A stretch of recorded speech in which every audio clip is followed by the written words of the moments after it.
Are you a resident of Dormanstown? Yes, I am. What do you think that Dormanstown needs? Somewhere for the children to go on a night, especially on a night, because there's nothing for them to do whatsoever. They're just on the streets all the time. Nowhere for them to play. And with the joyriders that are going round, it's a bit dangerous at the moment. This is the first video produced by the newly formed Dormanstown Media Group.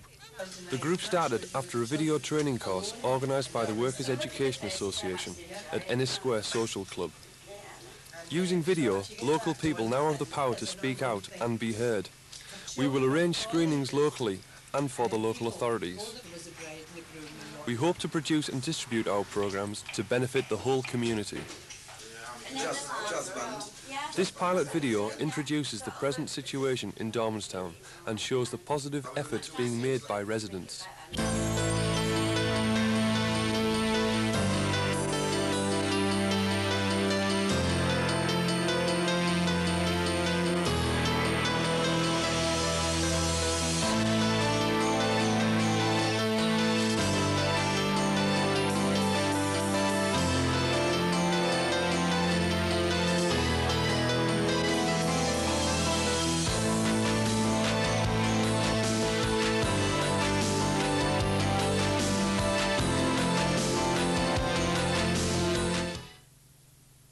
Dormanstown was founded during the First World War and early 20s and named after the nearby steel-making firm of Dorman Long & Company. It was a purpose-built garden city, providing much-needed housing for the massive labour forces employed in the steelworks and wartime munitions factories.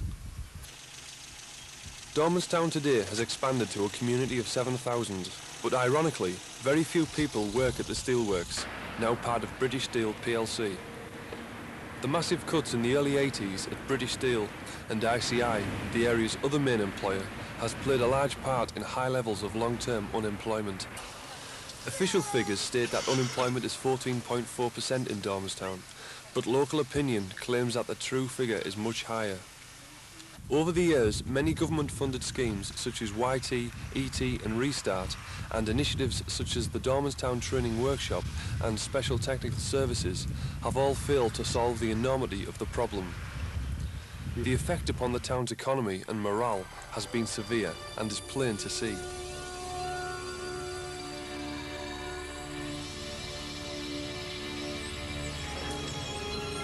This has led to a widespread feeling of hopelessness, with nothing to look forward to, especially for the young. Is there any really strong points that you want to get over to the community of Dormanstown and to the council? Well, the council, mainly, they could do more for the people in Dormanstown. To me, it's a forgotten bloody place, Dormanstown. Whose problems do you think it is in Dormanstown? Council. They're not really getting the money, but what money they're getting, they're wasting on things like doing up seafronts for royal visits instead of spending it on the people that need it. I mean, here, what they've got now, if you look at it that way. That's it, we've got nothing at all. And the kids, do the kids hang around your shop on a night time? Loads of it. Yeah, loads. Loads? Loads. How many's loads? 10, 20? Your guess is as good as mine. I mean, you live on the other side of the corner. Loads, I keep moving them. That's why I get a lot of hassle. Well, what about the children in Dormanstown? Oh, well, now, that's something that really wants doing. Because, well, you don't know who to blame. You don't whether you blame the parents, do you, or what you do really on that. But the kids do run about late at night. I've had my garden gate kicked in 3 times, and they seem to go past their own just now. There's nothing for them to do, that's the trouble. So we've got 2 community centres, and they're all for old age pensioners. And nothing for the children. Yeah. Not a thing. And the parents aren't doing anything about it. I'm a Cub Scout leader, and I can't even get my Cub to Cubs. So we need a lot more facilities for kids. What about parents? Oh yeah, there should be places for parents to go, like for meetings and like to talk about what the kids need and any other things that need sorting out. Do you think Dormanstown needs anything? Yes, a lot. Needs a community centre, needs a chemist, more shops.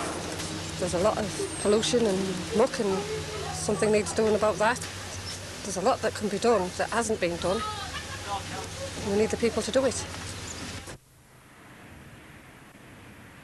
The potential hazards of living so close to industry, combined with other social problems, has left residents feeling that they are living in an isolated town. This was reinforced in recent times when the Redcar area lost in its funding bid to the government's City Challenge scheme. Similar estates in Redcar, Stockton and Middlesbrough have all benefited from regeneration schemes in recent times. Although Dormanstown has seen an upgrade in housing through housing trusts and council developments, there has been a notable decline in community facilities.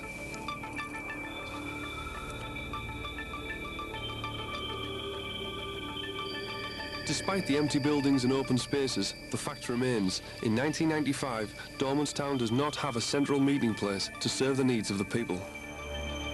Does the town have to decline into a slum or a riot zone like in other areas before the authorities take action?